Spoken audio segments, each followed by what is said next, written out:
क्यों है खाटू श्याम जी के मंदिर में इतनी शक्ति? क्या है इसके पीछे छुपा हुआ रहस्य?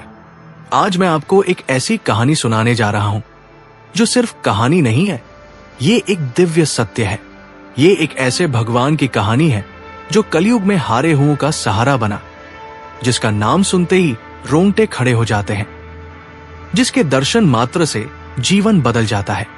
राजस्थान की धरती पर सीकर जिले में खाटू नामक एक छोटे से गांव में एक ऐसा मंदिर है जहां रोज लाखों लोग अपनी मुराद लेकर आते हैं।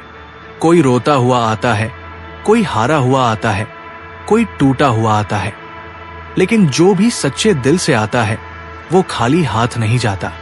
लेकिन क्यों है इस मंदिर में इतनी शक्ति? क्या है वो रहस्य जो इस स्थान को दुनिया के सबसे चमत्कारिक धामों में से एक बनाता है? आइए मैं आपको वो कहानी सुनाता हूं जो समय के पन्नों में दबी हुई है, वो कहानी जो आपकी आत्मा को छू जाएगी। नमस्कार प्यारे दर्शकों, नगर में दोस्तों, आज हम एक नई कहानी और एक नया वीडियो लेकर आपकी सेवा में उपस्थित हुए हैं। आज की कथा अत्यंत ज्ञानवर्धक और प्रेरणादायक है।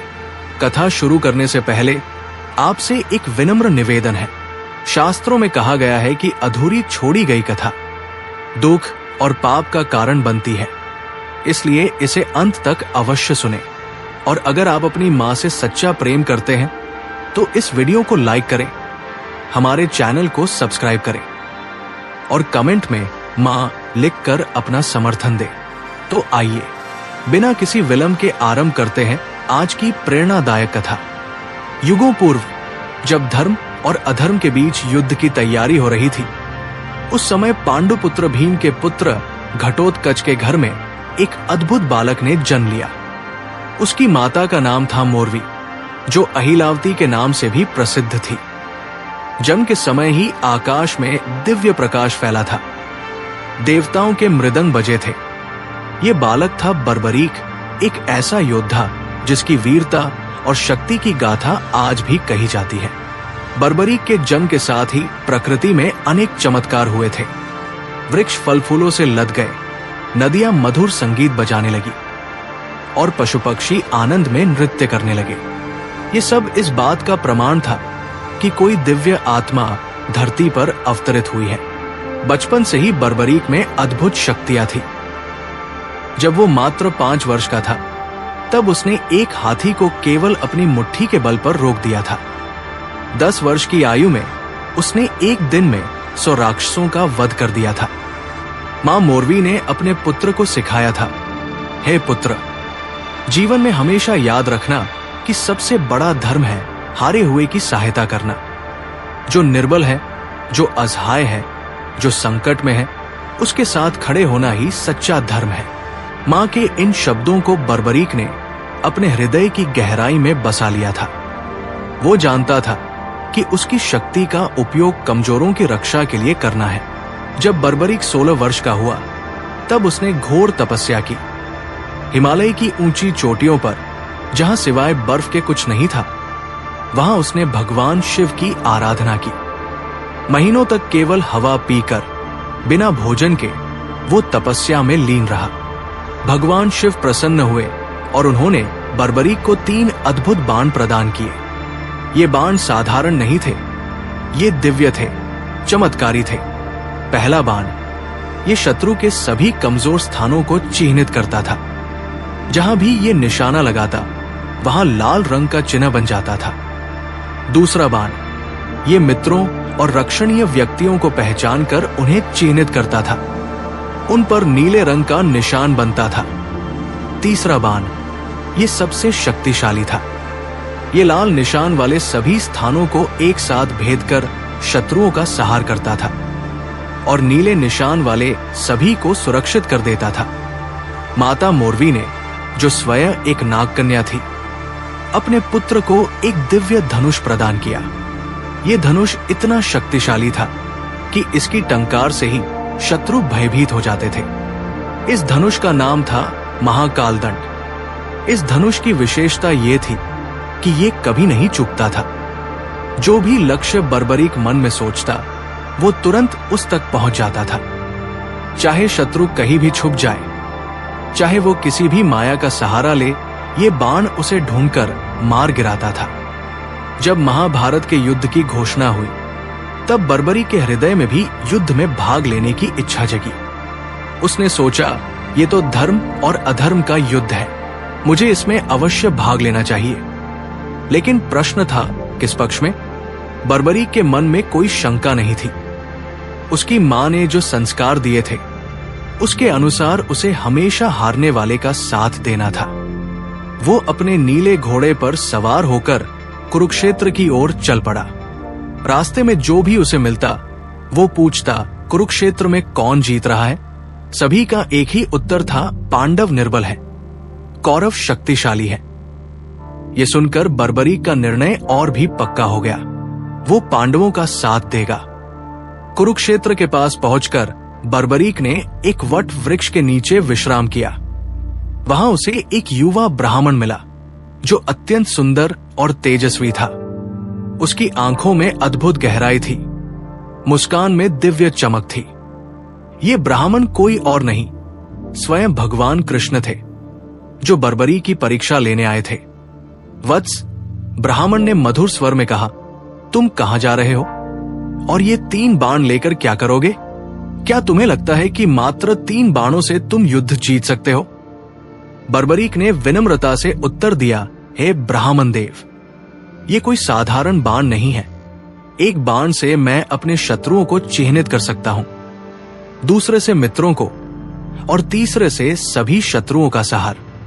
यदि आवश्यकता हो तो एक ही बाण से मैं सारी पृथ्वी को छलनी कर सकता हूं।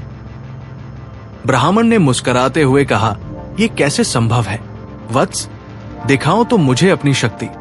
उन्होंने पास के एक विशाल पीपल वृक्ष की ओर इशारा किया और कहा, इस वृक्ष के सभी पत्तों को छेद दो, लेकिन ध्यान रहे, एक भी पत्ता नष्ट नहीं होना चाहिए, केवल छेद होना चाहिए।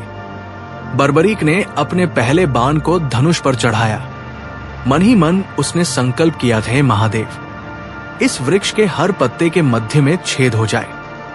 बाण छूटा और चमत्कार हो गया। वृक्ष के हजारों पत्तों में प्रत्येक के मध्य में एक सुंदर गोल छेद हो गया। पूरा वृक्ष मानो कलाकृति बन गया था। लेकिन यह चमत्कार यही नहीं रुका। ब्राह्मण के पैर के नीचे भी एक पीपल का पत्ता था, जिसमें भी छेद हो गया था। बर्बरीक समझ गया कि यह कोई साधारण ब्राह्मण नहीं है। तभी ब्राह्मण का रूप बदलने लगा। उनके चारों ओर दिव्य प्रकाश फैल गया। उनके सिर पर मोरपंख का मुकुट दिखाई दिया, हाथ में सुदर्शन चक्र और मुरली। ये थे स्वयं भगवान कृष्ण। बर्बरीक तुरंत उनके चरणों में गिर पड़ा। हे जगन्नाथ, हे कृष्णा, आपने मुझ पर कृपा की, लेकिन मैं समझ नहीं पा रहा कि आप मुझसे क्या चाहते हैं। भगवान कृष्ण ने बर्बरीक को उठाया और प्रेम से कहा, वत्स, मैं तुम्हारी शक्ति से प्रभावित हूं, लेकिन एक समस्या है। तुम्हारी शक्ति इतनी महान है कि यदि तुम युद्ध में भाग लोगे तो पूरा युद्ध असंतुलित हो जाएगा। भगवान कृष्ण ने समझाया, तुमने कहा था कि तुम हारने वाले का साथ दोगे, लेकिन सोचो, यदि तुम पांडवों के साथ मिलकर कौरवों को हरा दोगे तो फिर कौरव हारने वाले हो जाएंगे।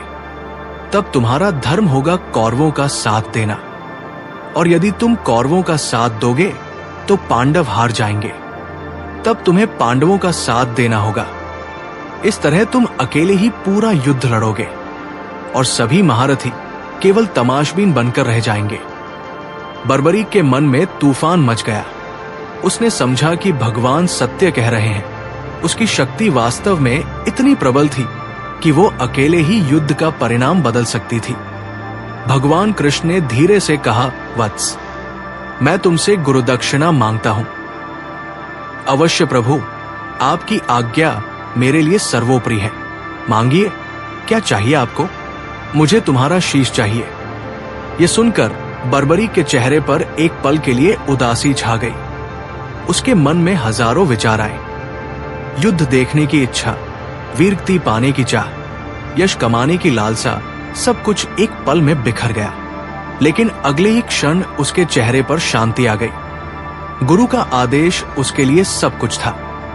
प्रभु, बर्बरीक ने दृढ़ स्वर में कहा, आपकी इच्छा मेरे लिए आदेश है, मैं अपना शीश अवश्य दूंगा। लेकिन मेरी एक प्रार्थना है। कहो वत्स, क्या चाहते हो?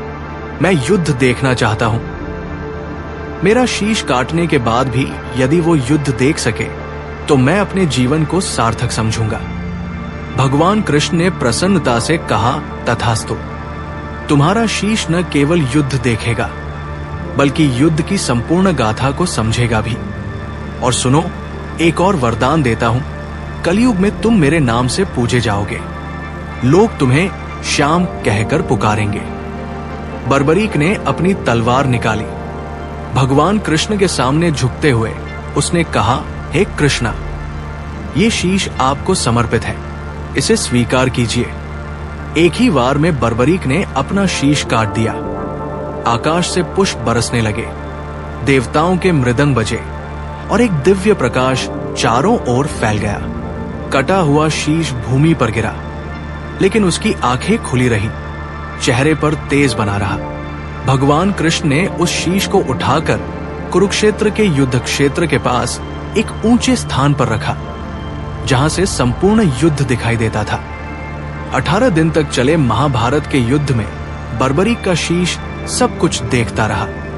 उसने देखा कि कैसे महान योद्धा एक एक करके वीरगति को प्राप्त होते गए। उसने देखा भीष्म का शरशय्या, अर्जुन की वीरता, कर्ण का दान, द्रोणाचार्य का त्याग। लेकिन सबसे बढ़कर उसने देखा भगवान कृष्ण की लीला, कैसे वे धर्म की स्थापना के लिए हर पल युद्ध को संचालित कर रहे थे।